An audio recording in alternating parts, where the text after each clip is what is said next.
Hello everyone, आप सभी का स्वागत है मार्केट क्या लगता है कि इस वीकली एपिसोड में। हाँ, तो ऐसा सोचा है कि वीकली एपिसोड्स को हम हिंदी में करेंगे और जो डेली के अपडेट्स होते हैं, डेली के जो एनालिसिस होते हैं, उसे हम इंग्लिश में करेंगे, तो थोड़ा सा आसान रहेगा।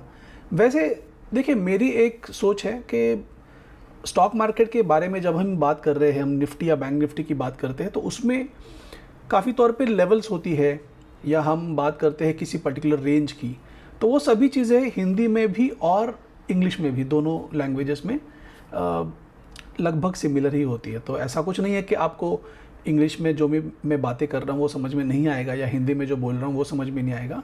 दोनों चीज़ें ठीक है। वीडियो लगभग 8 से 10 मिनट का रहेगा, और इसमें मैं ये चाहता हूँ कि अगर आप जल्दी में हैं तो 1.5x की स्पीड पे देखिए, तो सब कुछ समझ में आपको आ जाएगा और जल्दी जल्दी ख़त्म होगा। ज़रूरत पड़ती है, कोई नया है इन्वेस्टर ट्रेडर, तो आप इसे रिपीट करके देखिए। 2 बार देखेंगे तो ज़्यादा चीज़ें समझ में आएगी।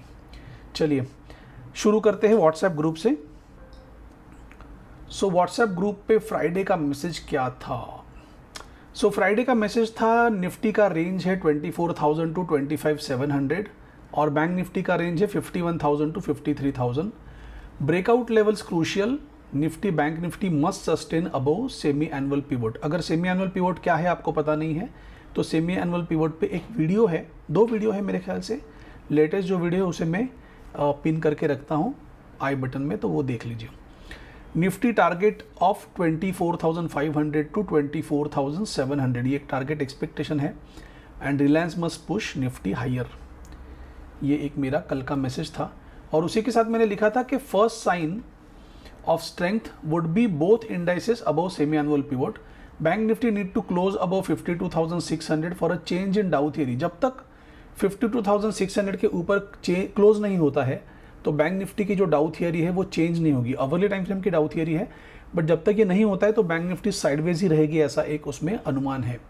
Looking for a breakout for next leg of bullish move, ऐसा एक एक्सपेक्टेशन है। वन में look for positional long if the high of Thursday is taken out. Thursday के हाई के ऊपर अगर क्लोजिंग होती है तो हम पोजिशनल तौर पे एक ट्रेड को देख सकते हैं, ठीक है। सो ये लगभग ऐसा डेली टाइम फ्रेम पे हमें चार्ट दिखाई दे रहा है निफ्टी का और बैंक निफ्टी का।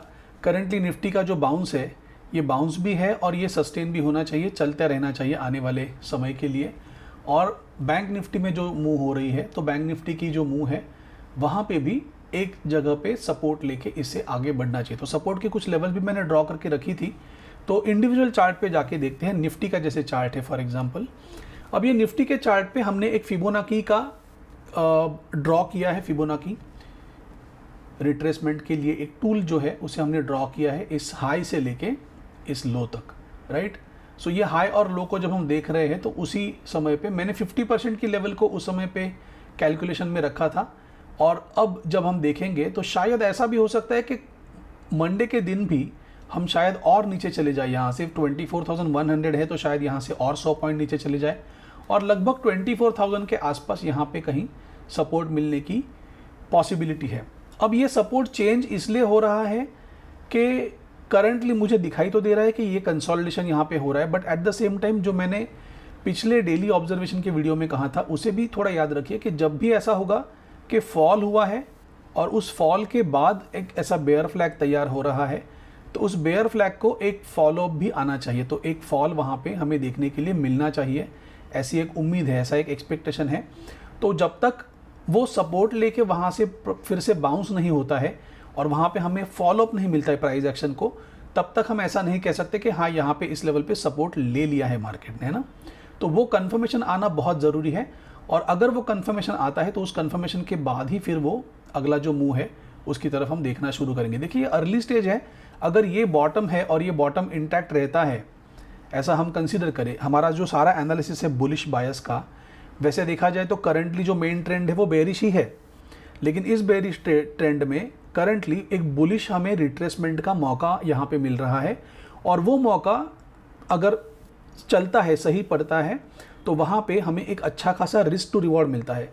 देखिए, ट्रेडर के या एनालिस्ट के लाइफ में सबसे इम्पॉर्टेंट कोई अगर पॉइंट होगा ट्रेडिंग के अलावा, तो वो होगा कि आपका मनी मैनेजमेंट कैसा है या आपका रिस्क मैनेजमेंट कैसा है। तो जब भी हम कोई अपॉर्चुनिटी देखते हैं कि यहाँ से ऐसा एक ट्रेड बन सकता है, तो वहाँ पे 1:2, 1:3 एक रेगुलर ट्रेड हमारा होता है। बट अगर क्या ऐसा हो कि 1:20 का ट्रेड मिले या 1:30 का ट्रेड मिले, तो वो trades will be an amazing kind of a trade, और ऐसे ट्रेड बार बार नहीं मिलेंगे आपको।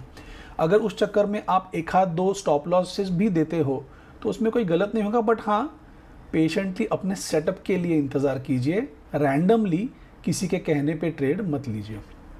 सो ये एक इम्पॉर्टेंट सपोर्ट होगा, लगभग 24,000 की एक ऑड लेवल है, और वहाँ से अगर बाउंस हमें मिलता है तो फिर ये रिकवरी क्विकली होने की संभावना है, पॉसिबिलिटी है। इनिशियली हम टारगेट तो केवल ऐसा ही देख रहे हैं कि 24,500 या 24,700 यही टारगेट हम देख रहे हैं। एक बार ये लेवल्स क्रॉस हो जाए फिर आगे हमें बाकी के टारगेट्स को भी देखने का मौका मिलेगा। बट फिलहाल ये दिखाई दे रहा है कि ये रिट्रेसमेंट हो रही है, और ये रिट्रेसमेंट में सपोर्ट का जो लेवल है वो हो सकता है, बेस्ट सपोर्ट का लेवल हो सकता है 24,000 का, और वहाँ से फिर एक बाउंस हो सकता है, ऐसी गुंजाइश है। होने के लिए तो कल मंडे को भी गैप अप हो सकता है यहाँ पे, है ना, मार्केट है, तो we have to be ready for all the eventualities. हमें वहाँ पे छोटे से स्टॉप लॉस से कहाँ पे एंट्री करने का मौका मिलेगा ये बस देखना है, तो चीज़ें थोड़ी सी आसान रहती है। क्विकली देखते हैं बैंक निफ्टी में क्या हो रहा है। बैंक निफ्टी में कंपेरेटिवली जो फॉल है वो उतना स्टीप नहीं है, तो हम अभी 50% के लेवल पे ही लगभग है। 61.8% का जो सपोर्ट का लेवल है वो है 51,487, जो कि है 51,500 के आसपास लगभग, है ना। तो ये लेवल भी अपने आप में इंपॉर्टेंट होगा। और बैंक्स में ना काफ़ी सारी banks in a way ready है, जैसे ICICI बैंक है, जैसे स्टेट बैंक ऑफ इंडिया है, या HDFC बैंक है। तीनों बैंक्स बहुत अच्छी एक स्ट्रेंथ दिखा रही है, और वहाँ पे मेरी एक्सपेक्टेशन ये है कि अगर बैंक निफ्टी सैप के ऊपर हमें क्लोजिंग देता है, सैप जो है हमारा 52,434 का है, तो 52,500 के ऊपर एक बार क्लोज मिल जाए तो वो अपने आप में एक पॉजिटिव साइन होगा मार्केट के लिए। बट जब तक वो नहीं होता है तब तक हम पोजिशनल कोई भी बुलिश बायस नहीं रखेंगे। ट्रेडिंग करंट सिनेरियो में ऐसे होता है ना कि फर्स्ट मंथ जो था, अक्टूबर जो मंथ था, अक्टूबर मंथ में करेक्शन बहुत क्विकली तेज़ी से हुआ, और टिपिकली सेकंड जो मंथ होता है उसमें थोड़ा सा स्लो मूविंग करेक्शन होता है, तो उसमें बहुत ज़्यादा जल्दबाजी करने की ज़रूरत नहीं है आपको। पेशेंटली वेट कीजिए, सेटअप अगर मिलता है तो वैसे हमें मूव भी ज़रूर डेफिनेटली मिलेगी, और वो अगर मूव मिलती है तो वहाँ पे रिस्क टू रिवॉर्ड रेशो बहुत ही अच्छा होगा, तो उसके लिए हमें इंतज़ार करना है। ब्रॉडर मार्केट में अगर हम देखें तो फिलहाल हम एक करेक्टिव फेज़ में ही हैं। अगर निफ्टी की कोई इंडेक्स है जो एक ब्रॉडर मार्केट को दर्शाती है वो है निफ्टी 500। सो निफ्टी 500 में भी अगर हम देखें तो निफ्टी 500 में सो फार जो करेक्शन हुआ है अब तक का, मतलब जहाँ से शुरू हुआ है वहाँ से लेके कल तक का जो करेक्शन है वो लगभग 7.8% या 8% का मान लीजिए, लगभग 7.5-8% का करेक्शन हुआ है। लेकिन ये 7.5-8% के करेक्शन में मोर देन 80 स्टॉक्स ऐसे हैं जिसमें 30% का करेक्शन ऑलरेडी हो चुका है। 140 लगभग स्टॉक्स ऐसे हैं, 140 या थोड़े से ज़्यादा होंगे उससे, स्टॉक ऐसे जिसमें 25% का करेक्शन हुआ है, और लगभग 200-220 ऐसे स्टॉक्स है जो कि 20% से ज़्यादा डाउन है। तो करंटली जो भी ये ट्रेंड है मार्केट का, ये करेक्शन फुल एंड फाइनल ख़त्म हुआ है ऐसा मेरा बिल्कुल कहना नहीं है, बट बीच में एक रैली आ सकती है, और उस रैली से हमें अपने आप को मिस आउट नहीं करना है। इन शॉर्ट, करंट सिचुएशन में अगर हम देखें तो जैसे मैंने कहा था कि करंटली हम एक साइडवेज ट्रेंड में है, और कोई भी साइडवेज ट्रेंड है उसमें जब तक वो ट्रेंड को ब्रीच करके प्राइस ऊपर नहीं जाती, जैसे यहाँ पे 52,573 का हमारा लेवल है, जब तक ये लेवल ब्रीच नहीं होती है तब तक वो ब्रेकआउट की तरह नहीं दिखा जाएगा। अगर हम बुलिश टारगेट भी ट्रेड करना चाहते हैं उस सिचुएशन में भी ये ज़्यादा हमारे लिए आसान रहेगा कि हम जब तक 52,573 के ऊपर ब्रेकआउट क्लोजिंग नहीं मिले तब तक हम शांति से इंट्राडे ही ट्रेड करें, और जब इसके ऊपर क्लोज मिलेगा तब हम बाकी के हमारे जो टारगेट है 53,500 या हायर टारगेट्स है उसकी तरफ देखना शुरू करेंगे। So it is all about opening and follow up to that opening price. ये चीज़ों पे थोड़ा ध्यान दीजिए, चीज़ें आपके लिए बहुत आसान रहेगी। और करंट फेज में जैसे मैंने कहा कि without risk to reward ratio trade हमें नहीं करना है, we just have to follow the process, और बस वही हमारे लिए सबसे आसान मंत्र रहेगा। आज के लिए इतना ही इस पर्टिकुलर वीक के लिए। Thank you so much for watching. I am signing off guys, bye bye.